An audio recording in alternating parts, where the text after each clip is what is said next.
और मालिक कोई आदमी हल्ला गुल्ला नहीं कीजिए, अपने अपने स्थान पर बैठ कर देखिए। अब थोड़ा देर पाठ चलेगा, उसके बाद फिर रिकॉर्डिंग होगा थोड़ा देर का बाद।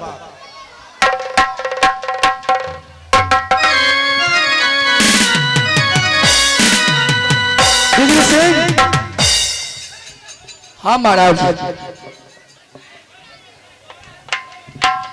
मैं यहाँ से जा रहा हूँ अपने राज दरबार के अंदर, और मेरे छबो रानी है उसको जाकर खबर कर देना जो महाराज बुलाए हैं।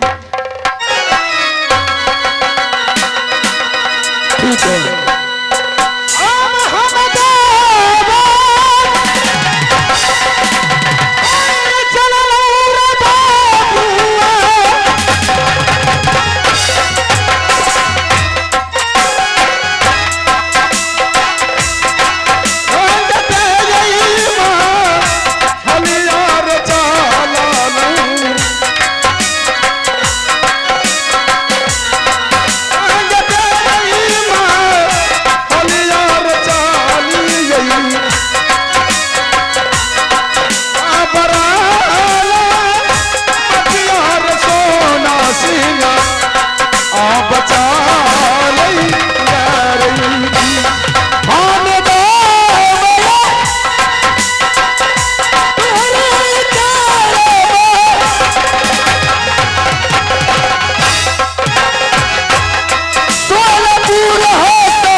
बई को बहना महाराज, जाओ मेरे रानी सबको बुला कर ले आओ। ठीक है महारानी जी। महारानी जी,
सिपाही।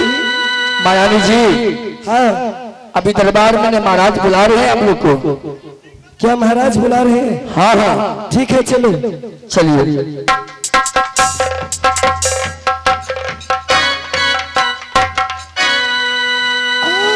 मधु की नाम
सदा सुखी रहो महारानी। आज तूने मेरे चरणों में आकर प्रणाम किया, आज मैं इसीलिए बुलाया हूं।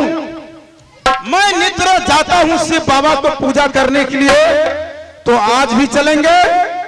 जहां तूने छबो महारानी अपने बगीचा से फूल तोड़ कर लाओ, और वो फूल लेकर मैं शिव बाबा को पूजा करने के लिए जाऊंगा, इसीलिए बुलाया हूं। ठीक है सोनी जी, हम छबो सपन मिल करके और अच्छे अच्छे फूल चुन करके लाती हूँ। ठीक है, जाओ।